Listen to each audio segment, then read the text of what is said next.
안녕하세요, 봉입니다. 10월 15일 오전 10시 55분입니다. 주말 연휴 잘 보내고 계신지 모르겠네요. 일단 미국장 마감 현황부터 볼게요. 일단 은행주 호실적으로 지금 이제 실적 시즌이라 은행주부터 실적이 나오죠. 실적으로 다우지수가 장 초반 거의 1% 가까이 상승을 했습니다. 그러다 보니까 낮게 소폭 상승 출발한 나스닥도 일부 반등이 나왔는데 결국은 1.28% 하락 마감을 했습니다. 하락 이유는요, 이스라엘 팔레스타인 분쟁이 확전 우려가 좀 나왔고요. 이로써 국제유가가 5.77%나 급등을 해버렸어요. 브렌트가. 그리고 금도 3.7% 급등 마감했습니다. 미국에서는 은행주 그리고 방산 에너지주만 상승을 했고요. 나머지 주는 다 하락이 나왔어요. 금요일날 오후 6시쯤에 미국장 개장하기 전에 미국장 조정 가능성을 말씀드리면서 미리 좀 대비를 하시라고 말씀을 드렸죠. 네, 이때 이게 한국장이 열릴 때만 해도 이란이 카타리에 가지고 있는 자금을 미국이 다시 재동결시킴으로써 이때 유가가 2% 정도 오르고 있었어요.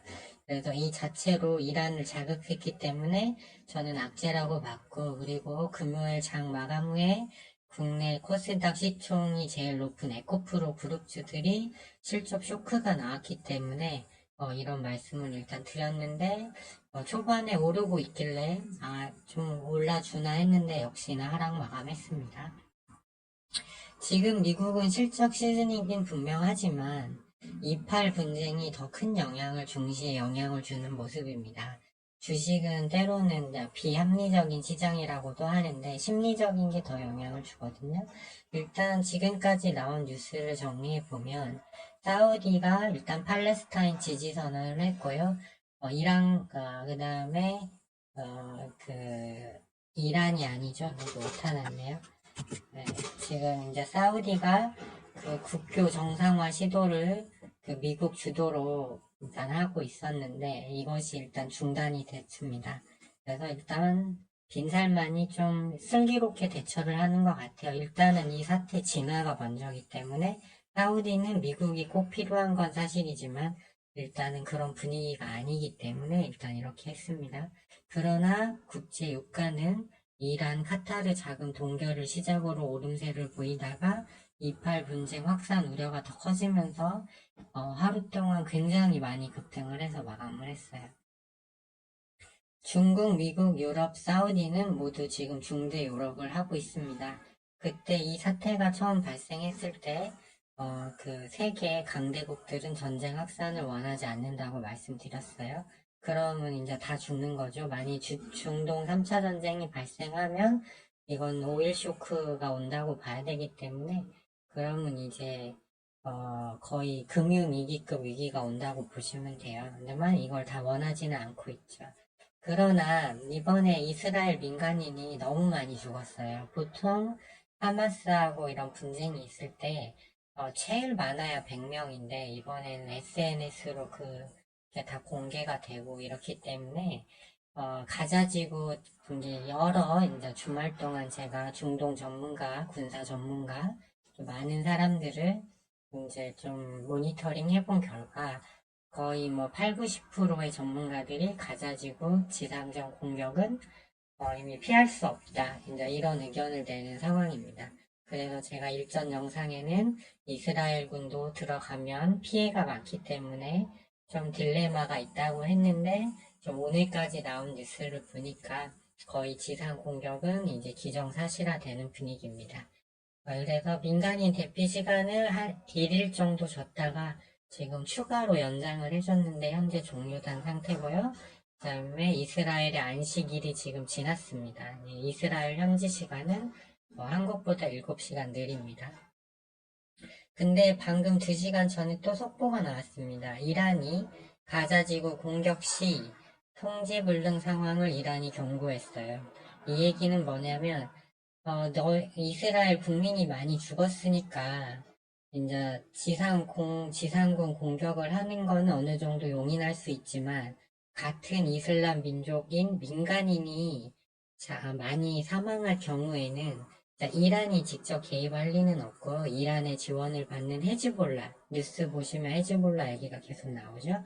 얘네가 병력도 많고 무기도 강해요. 그렇기 때문에 이제 이 헤즈볼라를 시켜서 참전 가능성을 시사했다고 보시면 됩니다. 사실상 그러니까 이 말은 적당히 해라 이거죠. 하지만 이란의 이런 멘트 자체가 이제 월요일 날 오전 7시에 선물 시장이 다시 열리는데 그러면 유가를 다시 끌어올릴 게 분명합니다. 이 긴장이 계속 고조되는 거잖아요. 그렇기 때문에 유가가 계속 올라가면 이제 안전자산 선호로 국채금리가 일단 내려올 수는 있지만 시장은 국채금리가 내려오는 것보다 국제유가 오르는 거에 더 민감하게 반응할 확률이 높습니다. 일단 지상작전에 들어가면 또 지금 이스라엘은 네타냐후를 비롯한 강경파가 집권 중이라고 말씀드렸죠. 그래서 시간이 오래 걸립니다. 이거 지금 보니까 1개월, 짧으면 1개월, 길면 최대 2개월이라고 하더라고요. 그 이후에 이제 인질 교환 협상하면서 종전 수순으로 갈 거라고 합니다. 항상 이 분쟁은 종전으로 끝났거든요. 나중에 깨질지언정. 하지만 불안감으로 유가가 오르면 물가 안정화는 후퇴할 것이고 그러면 증시 하락은 불가피합니다. 근데 참 이게 주식이 변동성이 많은 게 조정받고 이제 물가 안정화 다시 되면서 위로 올라갈 자리에 이팔 분쟁이 터지면서 근데 이렇게 된 겁니다. 네, 그렇죠. 그렇기 때문에 이거는 참 하방론자들이 좋아할 만한 상황이 도래했다고 보시면 될까요? 증시 하락이 불가피합니다. 그리고 여기서 이제 미국 국채 얘기를 한 번 더 말씀드릴게요. 국채 금리가 내려와야죠.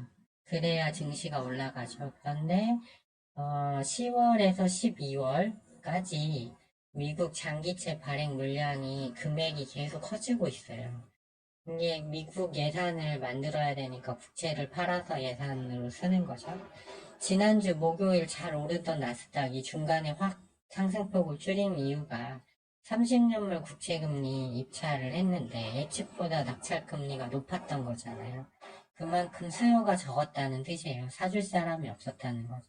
지금 중국, 사우디가 계속 미국 국채를 팔고 있기 때문에 이제는 연준이 나서서 금리를 사줘야 할 판입니다. 그래서 연준은 긴축을 하는데 정부는 돈을 더 풀고 있는 이런 약간 아이러니한 상황이 일어나고 있는 거죠. 그리고 국채 낙찰금리가 높다는 건 수요가 없으니까 쉽게 말해 이자를 더 줘야 된다는 겁니다. 프리미엄.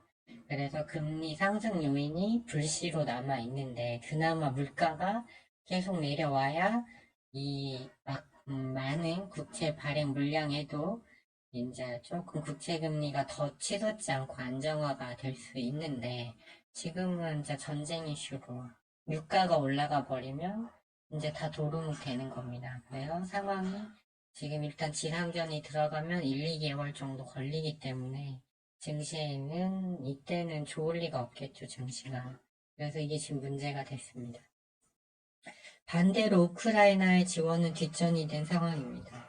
사실 우크라이나에 대한 미국의 실제적 실익은 없고요. 중동에는 있어요. 그리고 미 하원의장 공화당 후보가 또 교체됐습니다. 과반을 얻지 못해서 공화당 후보로 추대가 못된 거예요. 그래서 이제 강성 트럼프 지원이 지지하는 조던 의원이 또 다시 제 후보로 선출이 됐는데 공화당에서 무기명 투표를 해보니까 또 과반은 실패했어요. 그래서 예산 처리가 안 되는 거죠. 이제 초유의 공백 상태로 가고 있습니다. 차라리 트럼프가 등판해서 해준다면 오히려 그게 더 나을 수도 있는데 이거는 가능성입니다. 그래서 일단 우크라이나는 뒷전이 돼가는 모습이에요. 이제 끝나긴 끝날 건데 재건주 호재가 언제 나오냐 시간의 문제만 남은 거죠. 월요일 국내 증시 전망을 해보면 일단 나스닥이 1.28% 하락을 해서 좋지 않은데 금요일 장 마감 후 나온 에코프로 실적 쇼크로 시간에서 3.86% 하락을 했습니다. 이렇게만 하락을 해도 코스닥을 0.56%는 끌어내릴 수 있는 하락률이에요. 이게 에코프로 하나가 에코프로 BM이랑 근데 미국 반도체주가 또 급락을 했어요. 금요일날. 필라델피아 반도체 지수가 많이 내려왔습니다. 따라서 코스닥도 에코프로가 안 좋고 코스피는 시총 제일 큰 게 반도체인데 이러면은 반도체도 빠지고 2차전지도 빠지면 지수가 많이 내려가겠죠. 그리고 지난주 코스닥 반등 시에도 외국인은 매수 없이 매도만 했고 금요일도 무려 4천억을 매도했어요. 그래서 제가 그 목요일날 시황에서 외국인은 아직 국내 증시를 부정적으로 보고 있는 것 같다. 외국인이 돌아와야만 중기 상승이 오는데 그게 아니다고 말씀드렸는데 그런 상황이 와고 있습니다. 그래서 이제 재건주 비중 일부만 담아서 갖고 가는 재건주는 좀 긴 시각에서 가져가도 되지만 이제 비중을 좀 크게 하셨다면 일정 부분 조금 이제 비중을 줄이는 것도 고려해 봐야 될 것 같고요. 당분간은 지금 확보된 현금을 가지고 그냥 관망하는 게 좋다고 보여집니다. 아마 월요일도 이런 상황이 계속되면 이제 그 사료, 이제 에너지, 유가 관련주, 천연가스, 그리고 이제 곡물주 정도 움직이는 장세가 계속 반복이 될 것 같아요. 그래서 자, 그런 종목들을 눌림목에서 들어가서 매수도 할 수 있지만 그 또한 좀 녹록치가 않거든요. 그렇기 때문에 일단 현금 확보하라고 일단 말씀을 드렸기 때문에 이 현금 확보분은 계속 가지고 관망을 하는 것도 좋겠고 아니면 미국장 나스닥이 하락하면 수익이 나는 SQQQ 정도 상품 일정 부분 그냥 지수로 먹고 수익을 내는 그 정도만 하시고 좀 일단은 관망하는 의견을 좀 드리고 싶습니다. 거시지표를 보시면요. 브렌트유가 이렇게 장대봉을 세웠어요. 그때 오후 방송할 때만 해도 2.4% 오르고 있었는데 제가 90.9불로 끝났습니다. 근데 이란이 오늘 또 속보가 나왔기 때문에 이제 이 볼린저 밴드 중심선을 뚫고 위로 더 올라갈 것 같습니다. 그 다음에 파업 이슈, 그 다음에 천연가스, 가스관 파괴 관련으로 올랐던 유럽 천연가스 가격도 이제 계속 오름세고요. 소맥도 일부 곡물, 밀 가격도 좀 올라왔습니다. 안전자산 금도 급등한 게 보이시죠? 이에 반해서 유로화는 약세 전환했습니다. 유로화가 달러 지수 선물 움직임의 거의 67% 정도를 반영하는 가중치를 갖고 있는데 유로화가 이렇게 약세 전환하면 달러는 더 오른다는 뜻이 되고요. 엔화도 지금 150으로 끝났어요. 미국, 일본 중앙은행이 150을 넘어가면 환율 개입을 계속 하고 있는데 지금 이제 이팔 분쟁 때문에 일단 이게 어떻게 될지 모르겠어요. 이제 150을 뚫고 올라가면 이제 최고가 경신 자리거든요. 일봉상. 그래서 이것도 그 외환 시장도 지금 좀 흔들리는 모습. 엔화, 그 다음에 위안화도 마찬가지죠. 좀 더 올라가면 이제 정고점 돌파 자리라 좀 불안한 흐름입니다. 통화시장. 비트코인도 여기 볼린저 중심선 위로 못 가고 있어서 좀 밑으로 내려올 확률이 많은 것 같아요. 그리고 이제 지수 쪽을 보시면 국채금리는 소폭 내려오긴 했어요. 안전자산 선호로. 그렇지만 지금은 유가에 더 반응하는 것 같고 달러는 다시 올라왔죠. 지금 종가가 106을 넘어섰습니다. 이제 106.2 정도. 근데 이제 오름 추세로 다시 전환을 했죠. 빅스 지수 다시 올라왔고 이에 반해 나스닥 선물, 다우, S&P, 나스닥이 하락이 내려왔어요. 이제 이 라인을 그 전에 만들었던 지지 라인을 깨면 안 되는데 이 자리가 깨지면 이제 투매가 나오면서 하락률이 더 커질 수 있습니다. 이제 이거는 이팔 분쟁에 달렸겠죠. 이팔 분쟁이 어떻게 가나. 그래서 지금 상황이 매우 녹록치 않다. 이렇게 보시면 되고 금요일 날 보시면 이렇게 다분히 다 급락이 나왔어요. 이날은 그래도 반도체가 조금 버텨줬거든요. 근데 나머지는 다 급락이 나왔다. LS 그룹주 정도는 베트남 이제 거기 진출설 때문에 올랐지만 다 급락이죠. 이제 월요일도 이런 상황이 또 나올 것 같고, 해칭 쪽에서 이제 좀, 이제 움직이는 흐름이 나올 수 있겠죠. 자, 여기가 에너지, 흥구석유, 한국석유, 중앙에너비스는 유가, 그다음에 대성에너지, GSE는 천연가스, 미래생명자원, 고려사업 이런 거는 곡물, 그다음에 빅텍, 방산 이런 쪽만 또 움직이는 장세가 이어질 거 좀 어려운 구간이 올 것 같습니다. 다만 이제 SY 같은 경우는 기존에 이제 재건주 대장이었는데 일단은 중동 지역 분쟁이 고조되고 있기 때문에 이제 밑에 62선까지도 밀릴 수 있는 자리라고 보여져요. 일단 투매 시그널은 강하게 들어왔지만 그래서 일단 얘가 내려오면 다른 유신이나 뭐 삼부토건, 그다음에 금강공업 이런 애들도 내려올 수 있겠지만 이쪽은 미리 기존에 오른 게 별로 없거든요.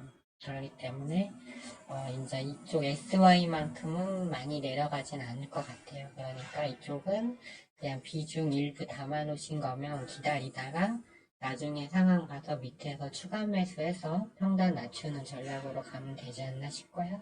근데 이쪽 해칭 테마, 에너지나 뭐 이런 쪽에서 할 자신이 없다면 그냥 현금 보유하고 시장을 이팔 분쟁이 좀 사그라들 때까지 관망하는 게 좋지 않나 보여지고요.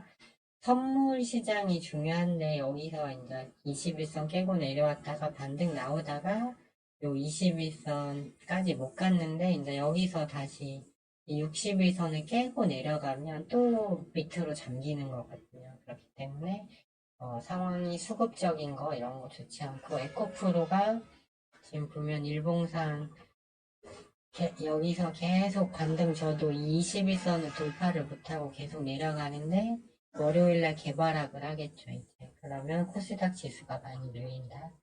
그 다음에 삼성전자 같은 경우도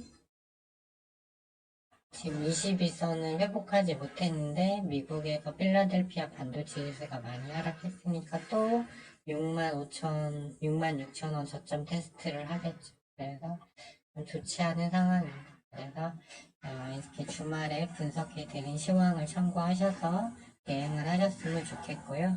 일단은 지금은 최대 이슈는 이팔 분쟁입니다. 그래서 일단은 이제 이게 이 사태가 어느 정도 텐션이 올라왔다가 이제 종전 협상으로 가는 분위기가 되기 전까지는 시장은 좀 크게 흔들린 가능성이 많으니까 일단 그때까지 기다리면서 관망하는 게 좋아 보이고요. 다만 이제 우크라이나 쪽은 지원이 사실상 이제 거의 안 되는 상황이 됐기 때문에 그 와중이라도 재건 쪽에서 이제 호재가 나와주면 그나마 나쁘지 않다. 일단 이렇게 보고 있습니다. 근데 이런 상황이 계속되면 해칭 테마 이 몇 개 안 되는 종목만 움직이는 상황이 될 것 같고 그다음에 신용장고가 지금 18조 8천억까지 내려왔는데 아마 18조 초반대까지 더 내려가지 않을까 이렇게 생각을 해봅니다. 그러면 남은 주말 잘 보내시고요. 저는 내일 장이 끝나고 다시 영상 갖고 찾아뵙도록 하겠습니다.